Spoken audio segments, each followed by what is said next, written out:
ازيكم يا جريد فور؟ عاملين ايه؟ معاكم مس أميرة محمد ودي قناتي ساينس شاين.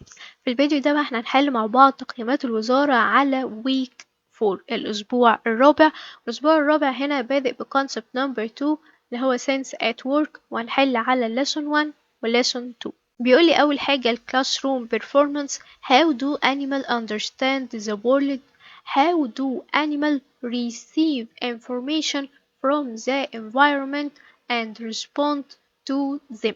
ازاي الانيمال بتقدر تستقبل المعلومات اللي حواليها، وازاي بتعمل رد فعل او بتقدر تتعامل مع المعلومات اللي جاتلها دي. يعني مثلا ازاي الجامبنج جربوع بيقدر يستقبل المعلومات لو كان في مثلا دينجر حواليه، وازاي بيتصرف في الدينجر ده. لقيت ان السنسور ريسبتور اللي موجودة في الايرز عنده لما كانت تسمع كده صوت قريب قوي وصوت خافت كده من مثلا دينجر او اي سنيك جنبها، كانت بتبعت على طول مسج للبرين وتقوله ترجم لي المعلومة دي وقول لي ايه المعلومة دي. هو كان بيفهم في الحالة دي ان في دينجر، في خطر، فكان بيبعت على طول مسج للهايند ليج عندها ويقول لها انها تعمل ايه، جامب، ان هي تقفز وتنط وتمشي مسافة بعيدة. ليه؟ عشان في هنا دينجر. يبقى كده الانيمال اللي هو الجامبنج جربوع قدر ان هو يعمل receive information، يستقبل المعلومة اللي حواليه ان هنا في danger، وقدر كمان يعمل respond to them، وقدر يتصرف فيها انه يعمل escape from danger. طب ده كله بسبب مين؟ بسبب النيرفس سيستم اللي عنده، وبسبب السنسوري organ. nervous system سواء كان البرين او السباينال كورد او النيرفس عنده، وكمان السنس organ الايرز. تمام كده؟ طيب بعد كده بيقول لي الإيجيبشن mongoose spend all night searching for dinner. الإيجيبشن mongoose تقعد طول الليل تدور على dinner for itself and its family، بتدور على أكل ليها ولعيلتها. طيب and during its journey، وأثناء بقى رحلتها it face many danger، بتقابل بريديتور كتير جدا عايزين يروحوا يعملوا لها هانت ويصطادوها. تمام كده؟ طب تعالوا نكمل ونشوف هو عايز مننا ايه. بيقول لي from what you have read، من اللي انت قرأته explain how Egyptian mongoose search its way and invite its family member to food. من اللي انت قرأته ده اشرح لنا ازاي الإيجيبشن mongoose دي تقدر ان هي تعمل communicate كده مع بعضها، وتبدأ ان هي تدور على الفود، ولما تلاقي الفود ازاي هي بتنادي للفاميلي، لبقية القطيع بتاعها او لبقية عيلتها، ان هم يروحوا للفود ده. احنا كنا عرفنا مع بعض ان الايجيبشن مانجوس ده بيعمل كوميونيكيت مع بعض عن طريق الساوند. يعني مثلا لما يكونوا ماشيين كده في جروب ومثلا لقوا فود ولا حاجة، بيبدأوا يعملوا ساوند عشان يمشوا كلهم في الدايركشن بتاع الفود. برضو الايجيبشن مانجوس اللي كان بيدور على الفود بتاعه له وللفاميلي بتاعته، لما هيلاقي فود هيعمل ساوندز معينة خاصة بيهم. في الساوند ده بيعرف الفاميلي بتاعه ان هو لقى الفود، وكمان بيعرفهم مكان الفود ده. يبقى ايه هي الطريقة اللي هو بيتواصل بيها مع الفاميلي بتاعته لما يلاقي الفود؟ ان هو make sound to communicate with each other. تمام كده؟ طيب بعد كده بيقول لي using the following figure، استخدم الشكل اللي قدامك ده، والفيجر اللي قدامك ده هو عايز تكتب فيه 3 animal. مين هما ال 3 animal دول؟ Egyptian mongoose ودولفين وبيت. يعني أي سؤال هيسألك هنا هتجاوب بأي 3 living organisms من دول، يا إما Egyptian mongoose يا إما دولفين يا إما بيت. طب تعالوا نشوف هنحل السؤال ده ازاي. بيقول لي مين اللي بيعمل looking for food؟ مين اللي بيدور على الفود؟ أي animal وأي living organism لازم يعمل search for food أو look for food. ليه؟ عشان ياخد الانرجي منه. طيب يبقى مين هنا بيعمل looking for food؟ الإيجيبشن mongoose والدولفين والبيت. وفي animals كتير تانية، بس هنا طالب مني إن أنا أجاوب بال3 animals دول بس. يبقى نكتب Egyptian mongoose dolphin and bait. طيب بعد كده بيقول لي مين الانيمال اللي عنده strong sense of hearing؟ مين فيهم اللي حاسة السمع عنده strong، قوية قوي قوي؟ شاطرين الدولفين والبيت. طب ليه؟ عشان هو كان بيعمل ايكولوكيشن، ان هو بيحدد موقع البري بتاعته عن طريق الايكو. فلما يجي يستقبل الساوند بقى بتاع الايكو ده، لازم السنس اوف هيرنج، حاسة السمع بتاعته، تكون ايه؟ very strong. طب مين بقى فيهم بيعمل produce sound wave on air، ومين بيعمل produce الساوند ويف في الووتر؟ مين بيطلع الساوند في الاير، ومين بيطلع الساوند في الووتر؟ طبعا اللي بيطلع الساوند في الاير هو مين؟ الباتس، عشان احنا عارفين ان هو nocturnal animal، كائن ليلي بيطلع بس at night عشان يعمل search for food، فالساوندز بتاعته بتكون ايه؟ on air. طب in water مين؟ الدولفين. ليه؟ لان هو اصلا بيعيش في الووتر وبيجيب البري بتاعته من الووتر، فبيطلع الساوند ويف في الووتر عشان ترجع له تاني في شكل ايكو ويعرف مكان البري. تمام كده؟ بعد كده بيقول لي by reading about how the sense and supersensory abilities work complete the following in front of you. يعني باللي انت ذاكرته بقى عن السنس والسنسوري ريسبتورز والسوبر سنس، كل الحاجات دي كلها جاوب بقى على الجدول اللي قدامك ده. هو مديني هنا تيبل، جدول فيه 3 كولوم. اول كولوم عايز يعرف مني الانيمال، اسم الانيمال ايه، والتاني بيقول لي السوبر سنس بتاعته، الحاسة القوية اللي عنده، وتالت حاجة البروبوز، يعني الغرض او السبب ان من الحاسة القوية دي. واحدة واحدة. بيقول لي مين الانيمال اللي بيعمل ايكولوكيشن، اللي بيكون عنده sharp hearing، حاسة السمع بتاعته قوية قوي، وبيقدر يعمل fishing in dark depths. يعني ايه dark depths؟ الأعماق المظلمة تماما اللي موجودة في السي أو الأوشن. مين بقى اللي كان موجود في الووتر أو السي أو الأوشن كان بيقدر يعمل ايكولوكيشن، وكان السنس اوف هيرنج عنده sharp sense، حاسة قوية جدا، وبيقدر يعمل فيشنج، بيقدر يصطاد في الدارك. شاطرين. الدولفين، يبقى نكتب هنا دولفين. طب مين الانيمال اللي بيعمل برضو ايكولوكيشن بس عنده acute hearing، حاسة السمع عنده حادة جدا وقوية جدا، وهو night catching insect، هو بيصطاد الانسكت بالليل. مين؟ شاطرين. الباتس. طيب بعد كده بيقول لي مين الانيمال اللي هو النايت فيجن، الرؤية عنده ليلية، وبيعمل hearing to locate sound source، وده بيساعده ان هو يعمل hunting للرودنت in dark. مين الانيمال اللي عنده رؤية ليلية وبيسمع مكان الصوت فين، الصوت اللي طالع ده مكانه فين، وده بيساعده ان هو يصطاد الرودنت اللي موجودة في الدارك. ده كان مين؟ شاطرين. الأول اللي هي البوم. تمام كده؟ طيب بعد كده بيقول لي by using your text box and the light of your study write what the following refer to. طيب هو عايز يعرف مني هنا ايه الديفينيشن بتاع الايكولوكيشن. ايه هو بقى الايكولوكيشن ده؟ احنا اتفقنا ان كلمة ايكولوكيشن مقسومة لاتنين، ايكو اللي هو الصدى، ولوكيشن اللي هو المكان. يعني الانيمال بيحدد مكان البري بالصدى. يعني الانيمال بيطلع ساوند، الساوند ده بتمشي بشكل ساوند ويف، بتفضل ماشية، لو خبطت في اي living organism او خبطت في اي حاجة بتبدأ ان هي تعمل bounce back او بتبدأ تعمل return، بترجع له تاني بشكل ايكو، ومن الايكو ده بيفهم ايه اللي موجود. يبقى ايه هو الايكولوكيشن؟ هو bouncing back of sound to determine location of living organism. بعد كده question number 1 بيقول لي explain how Egyptian monks communicate with each other. قول لي ازاي الإيجيبشن monks بتقدر تعمل communicate مع بعضها. اتفقنا ازاي؟ شاطرين ان هم بيعملوا sounds to communicate with each other. يبقى make sound to communicate with each other.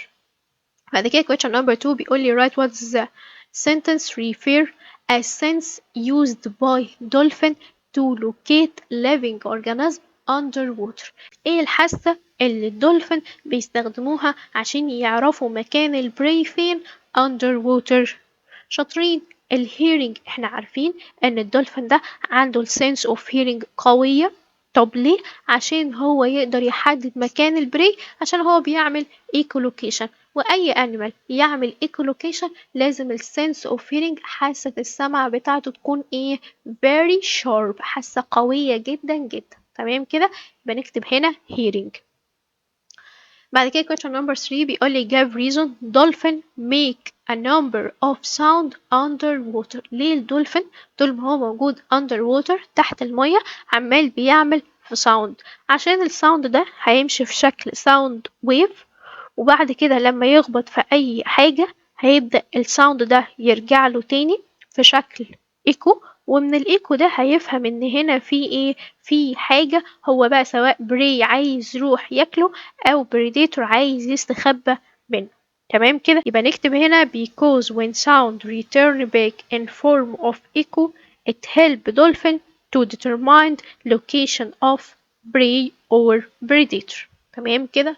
بعد كده question number 4 بيقول لي what happen if dolphin don't have super sense of hearing. ايه اللي هيحصل لو الدولفين ما عندوش super sense، حاسة قوية جدا من الهيرنج؟ في الحالة دي هو مش هيعرف يعمل echolocation عشان مش هيبقى ليها أهمية أصلا لأنه مش سامع كويس، وبرضه مش هيقدر يحدد مكان البري عشان هو بيحدد مكان البري عن طريق الايكولوكيشن، فهو مش عارف يعمل ايكولوكيشن فمش عارف يحدد مكان البري، فمش هيعرف يعمل ايه hunt. يبقى it can't hunt its prey، يبقى هو مش هيقدر يصطاد البري بتاعته. بعد كده question number 5 بيقول لي explain how dolphin use sound to locate prey. اشرح لنا ازاي الدولفين بتستخدم الساوند عشان تحدد مكان البري. طبعا احنا عارفين لسه قايلين من شويه كمان ان الدولفين بيعمل ايكولوكيشن، بيخرج ساوند، الساوند دي بتمشي في شكل ساوند ويف في الووتر، تفضل ماشيه تخبط في حاجه، الساوند ده يرجع تاني في شكل ايكو وبيساعد ان هو يحدد مكان الايه البري. يبقى نكتب هنا it produce sound in water when it bounce back، يعني لما الصوت ده يرجع تاني in form of echo it help it determine locate of prey، ده بيساعده انه يحدد اللوكيشن بتاع البري. تمام كده، بنكمل برضو مع بعض حل أسئلة على week 4 بس المرة دي هنا في lesson 2. بيقولي أول حاجة classroom performance sharp eye and super ears. قدامك الشخص اللي قدامك ده باين ان هو blind person، يعني شخص كفيف. بنعرف منين؟ من النضارة والكان العصاية اللي في ايده. طيب بيقول لي look at the opposite picture then conclude which are the two strongest sense used by blind person. بيقول لي الصورة اللي قدامك دي بتوضح blind person، قول لي ايه ال two strongest sense، ايه الحاستين القويين قوي اللي بيكونوا عند البلايند بيرسون. شاطرين، بلاقي ان البلايند بيرسون ده بيكون عنده السنس اوف هيرنج، حاسة السمع عنده قوية جدا، وكمان السنس اوف تاتش حاسة اللمس، يعني ان هو يعمل تاتش لأي حاجة، يلمس أي حاجة يعرف ايه هي. يبقى أول حاجة sense of hearing و sense of touch. تمام كده؟ طيب بعد كده بيقولي the sensory organ of nocturnal animal observe the following picture which represent a group of animal then put true for the nocturnal animal. هو هنا مديني animals كتير جدا، هو عايز مين ان انا احط true علامة صح قدام الانيمال اللي هو nocturnal animal. طيب اول حاجة الدولفين ده nocturnal animal؟ لا.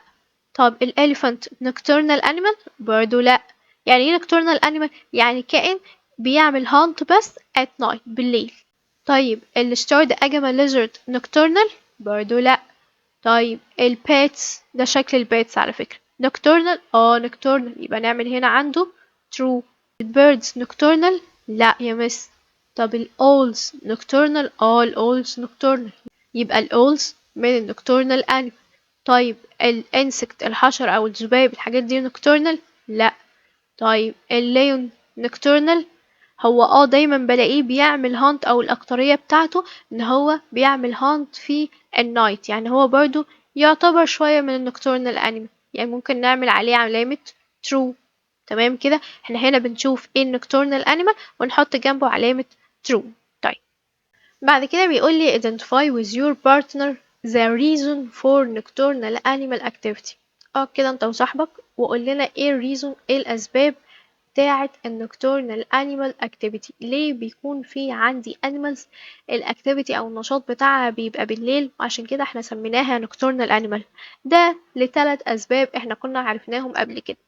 أول حاجة إن ممكن يكون المكان اللي هما فيه ده very hot، فبيضطروا إن هما يخرجوا at night عشان في النايت الجو بيبقى cooler. ده أول سبب. تاني حاجة ممكن الانيمال أو البري اللي هم عايزين يروحوا ياكلوه ده مبيطلعش بس غير at night بالليل، فبيضطروا إن هم يخرجوا at night ويبقوا nocturnal animal عشان يعملوا hunt للبري ده. تالت حاجة ممكن إن هما بيعتمدوا على الداركنس، على الظلام بتاع الليل عشان يستخبوا كده ويروحوا يعملوا هانت للبري ومحدش يشوفهم.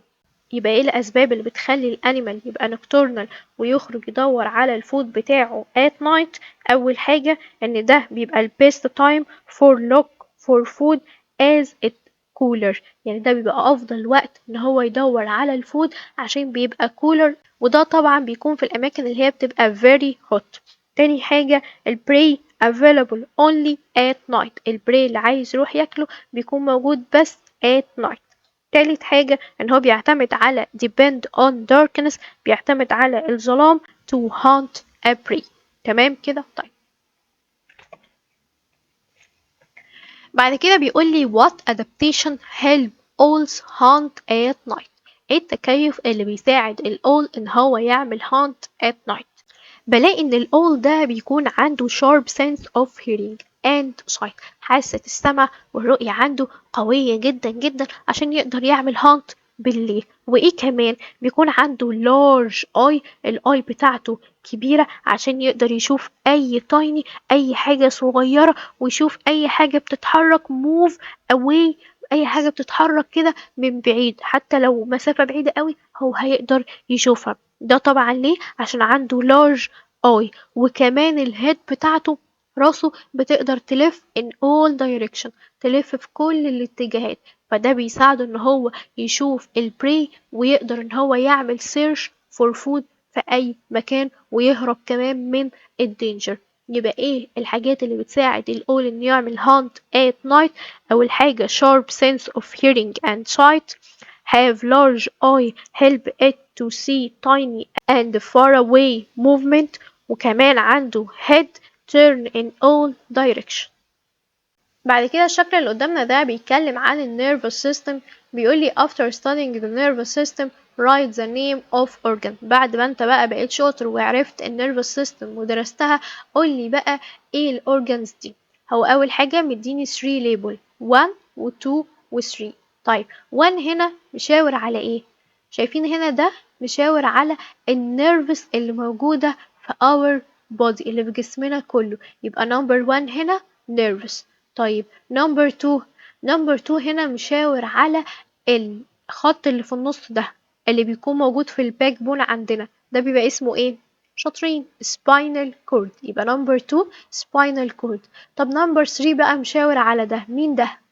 شاطرين البرين، يبقى نمبر 3 هنا البرين. يبقى أول حاجة نمبر 1 تحت كان النيرفس، بعد كده السباينال كورد، ونمبر 3 برين. بعد كده بيقولك complete the following: the dots receive sensory information from the environment. مين اللي كانت بتستقبل المعلومات من الانفايرمنت اللي حوالينا؟ شاطرين السنسوري ريسبتور اللي موجودة في السنس اورجانز كلها. قلنا ان السنسوري ريسبتورز دول بيكونوا موجودين في السنس اورجان عشان يستقبلوا اي انفورميشن. هتبدأ تعمل ايه في الانفورميشن دي؟ هتبدأ ان هي تعمل لها ترانسميت، هتنقلها. طب مين اللي هينقلها لها ويشيلها لها؟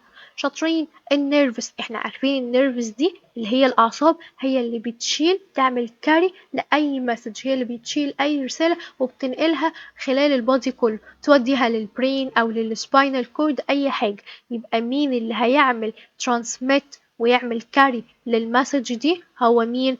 النيرفس. طب النيرفس هيعمل ترانسميت للمسج دي ويبعتها تو ذا ايه؟ ويبعتها لمين؟ هيبعتها طبعا للبرين عشان البرين بعد كده يعمل لها ترانسليت، يترجمها كده ويقول لي ايه اللي حواليا. طيب دلوقتي المسج راحت للبرين، البرين ده هيعمل interprets the sensory information، هيبدأ بقى يترجم كده المعلومات اللي جات له، وبعد كده then make ايه، هيعمل ايه، هيعمل a suitable reaction، يعني هيعمل افضل رد فعل، وهيبعت ليه السنسوري organ سواء بقى الاي او الاير او اي sensory organ ان هو يعمل the best reaction، يعمل افضل رد فعل المفروض ان هو يتعامل في السيتويشن، في الموقف اللي living organisms موجود فيه. يعني لو في danger هيقوله ان هو ازاي يهرب من الدينجر ده. يبقى نكتب هنا then make best reaction that's suitable. تمام كده؟ طيب بعد كده عايز يعرف مني الديفينيشن بتاع الايكولوكيشن. لسه قايلها من شويه. ايه الايكولوكيشن ده؟ ان هو بيحصل bouncing back of sound to determine the location of prey، ان الصوت بيرجع تاني، وده بيساعدنا ان احنا نحدد مكان الايه، البري. بعد كده أسئلة الهومورك بيقولي question number 1 identify the main component of human nervous system. قولي ايه هي المين component بتاعة النيرفس system. شاطرين. البرين، spinal cord and nerves. التلاتة دول الحاجات الأساسية اللي موجودة في النيرفس system. يبقى نكتب هنا brain, spinal cord and nerves. بعد كده question number 2 بيقولي write the scientific term a group of nerves passing through the backbone. nervous بتكون ماشية في الباك في ظهرنا من ورا، اسمها ايه؟ شاطرين. spinal cord. طيب بعد كده question number 3 بيقولي give reason. Animals are active in a very hot area at night. ليه الأنيمال بتبقى active جدا في النايت، في الأماكن اللي هي بتبقى very hot، الأماكن اللي الجو فيها بيبقى حر جدا، عشان طبعا هما بيهربوا من حرارة الشمس وحرارة اليوم، فبيبدأوا إن هما يخرجوا at night عشان الجو بيبقى cooler، بيبقى أسقع شوية، فبيقدروا إن هما يعملوا hunt عادي بسهولة. يبقى نكتب هنا because night is cooler and best time to hunt. الجو بيبقى cooler وده بيبقى أفضل وقت إن هما يعملوا فيه إيه، hunt. بعد كده question number 4 بيقولي what happened when an owl move its head in all direction. ايه اللي هيحصل لو الأول قاعد يلف الهيد بتاعته في كل الاتجاهات؟ هو بيعمل كده ليه؟ بيعمل كده عشان يعمل hunt للبري، يصطاد الفريسة ويعرف يشوفها وياكلها. يبقى نكتب هنا it can hunt its prey. بعد كده question number 5 بيقولي explain why a bat look like dolphin. ليه البات شبه الدولفين؟ شاطرين. عشان هما الاتنين بيعملوا echolocation، بيحددوا مكان البري اللي هما عايزينها عن طريق الايكو، الصدى اللي بيرجع لهم. أول لما بيسمعوا الايكو بيعرفوا فين مكان البري. يبقى نكتب هنا because both of them make echolocation، هما الاتنين بيعملوا echolocation. طيب بعد كده weekly assessment model 1 question number 1 بيقولي complete the nervous system consists of a nervous system بيتكون من ايه؟ لسه قايلين. شاطرين. brain, spinal cord, nerves. بعد كده question number 2 بيقولي write what the sentence refer to the property that enable bats to locate their prey. ايه الخاصية اللي بتساعد البات انه يحدد مكان البري بتاعته؟ دي كان اسمها ايه؟ شاطرين. echolocation. يبقى البروبرتي هنا echolocation. طيب بعد كده question number 3 بيقولي give reason the jerboa can jump long distance. ليه الجربوع بيقدر ان هو يعمل jump، يقفز مسافات بعيدة وكبيرة؟ ليه؟ شاطرين. عشان احنا قلنا ان هو عنده الهايند ليج، الارجل الخلفية بتاعته long طويلة، فبيقدر ان هو jump long distance. يبقى because it has long hind leg. بعد كده question number 4 بيقول what happen if all's eye were small. ايه اللي هيحصل لو الايز بتاعت الاول كانت small صغيرة؟ طب هو لما كان عنده large eye ده كان بيساعده في ايه؟ بيساعده ان هو يشوف اي tiny أو أي far away movement، أي حاجة كده صغيرة بعيدة أو أي حاجة بتتحرك كده من بعيد هو بيقدر يشوفها. طب دلوقتي هو بقى الأيز بتاعته بقت small صغيرة، في الحالة دي هو مش هيقدر يشوف أي حاجة tiny ولا هيشوف إيه اللي بيتحرك في far away، يعني إيه اللي بيتحرك كده بعيد قوي. يبقى it can't see tiny and far away movement of prey. تمام كده. طيب بعد كده بيقول لي what's the function of brain in human body. ايه وظيفة البرين في جسمك؟ البرين ده بيعمل لك ايه؟ البرين ده هو المين كنترول سنتر اوف بودي، هو المتحكم الاساسي في جسمك، هو اللي بيديك الاوردر، يديك الامر ان انت تعمل اي حاجة، وبيقدر يفهم كل الحاجات اللي حواليك. يبقى هو البيج بوس بتاع البودي بتاعك عشان هو المين كنترول سنتر اوف بودي. بعد كده موديل 2 question number 1 بيقول لي complete examples of nocturnal animal. عايز 2 example للnocturnal animal. مين ومين؟ شاطرين، البات والأول. بعد كده question number 2 بيقول لي write what the sentence refer to the main control unit of human body. لسه قايلين مين هو المين كنترول، مين المتحكم الأساسي في جسمنا؟ البرين. شاطرين. طيب بعد كده question number 3 بيقول لي give reason pet can locate their prey in dark. ليه البات بيقدر يحدد مكان البري بتاعته في الدارك؟ عشان احنا عرفنا ان البات ده بيعمل ايكولوكيشن اللي هو تحديد الموقع بالصدى، فبيخرج ساوند ويف. الساوند ويف دي لما تخبط في حاجة وتبدأ ان هي ترجع تاني في شكل ايكو، بيفهم ان هنا في بري. يبقى because they use echolocation، عشان هو بيستخدم الايكولوكيشن.